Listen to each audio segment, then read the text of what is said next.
Junkertown is dirty, it's crazy, harsh, chaotic, unforgiving, grungy, organic, flawless, carnage, beautiful, awesome, comic relief. Junkertown is the best thing ever.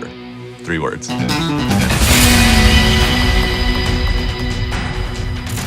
Junkertown is a really important area in Overwatch.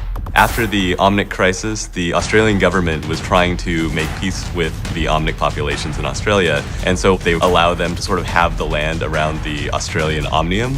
Unfortunately, that would displace the solar farmers and other people who were living out there, which included one Mako Rutledge. You had this group that was sort of misplaced and then fought back against the Omnium, and not only fought back, but did it in whatever ragtag way they could.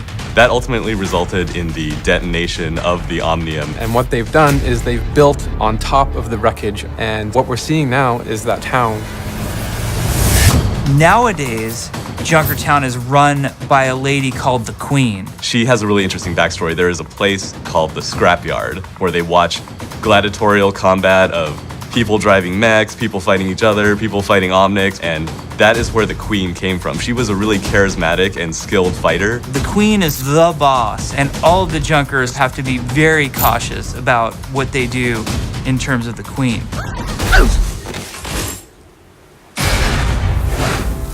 Why did Junkrat and Roadhog go on that worldwide heist spree?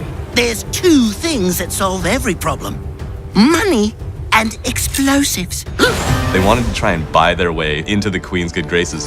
You can see a lot of that as we escort the payload, which has all the treasures that they've collected across their journeys, and also has a little special surprise for the people who kicked them out of Junkertown.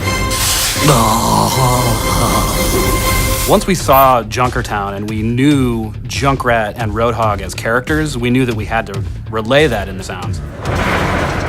So you'll find a lot of dirty, grungy things that sound loose and broken. We used a lot of levers and pulleys and chains and just old things that are rusty that you'd get tetanus from. We went up to this really old ghost town, and it was so silent there that we were able to get all these little intricate sounds, like even flies landing on the microphone you're able to hear. There's this really cool hand crank that we pitched down a little bit, and then some chain pulleys that go with it.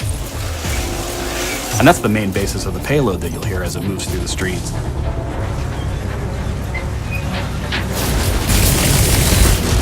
So in Junkertown, it's obviously an escort map, and there are some interesting new wrinkles to the formula that we throw on this map. We start in the outskirts of Junkertown at Roadhog's farm. There's a lot of sheet metal and things plastered on the walls to make it feel livable. I feel like the abandoned farm is kind of a nice grounded area of the map, and as you move through this level, you slowly get into this kind of more sci-fi high fantasy parts of the level. The next section I think is my favorite section, which is Junkertown proper. You get to see what life is like in Junkertown. They've got their shops and they've got their tattoos and they've got their car mechanic shops. You've got your wacky bar that's actually in a sewer pipe, which just makes you ask a lot of questions. And then finally we get to the scrapyard where the great battles happen.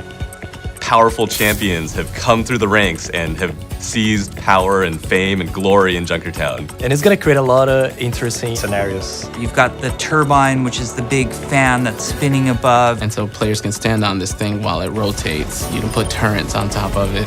But you've also got to pass through that sort of shortcuts, either from the attackers straight to the final point, or from the defenders to the earlier choke in the space. And we feel like this is going to add a really interesting gameplay dynamic. We didn't want Junkertown to just be this hopeless, desolate, impossible place to survive. So we really tried to fulfill that post-apocalyptic fantasy, but also have a certain element to it where you're like, oh, you know what? I would actually eat at that restaurant. We get so much opportunity to focus the story on Overwatch and Talon, but we don't get a lot of opportunity to explore some of these other groups. And I hope that Junkertown is the tip of the iceberg for what's more to come for Junkrat, Roadhog, the Queen, and the Junkers as a whole. Da da da da da da da. Oh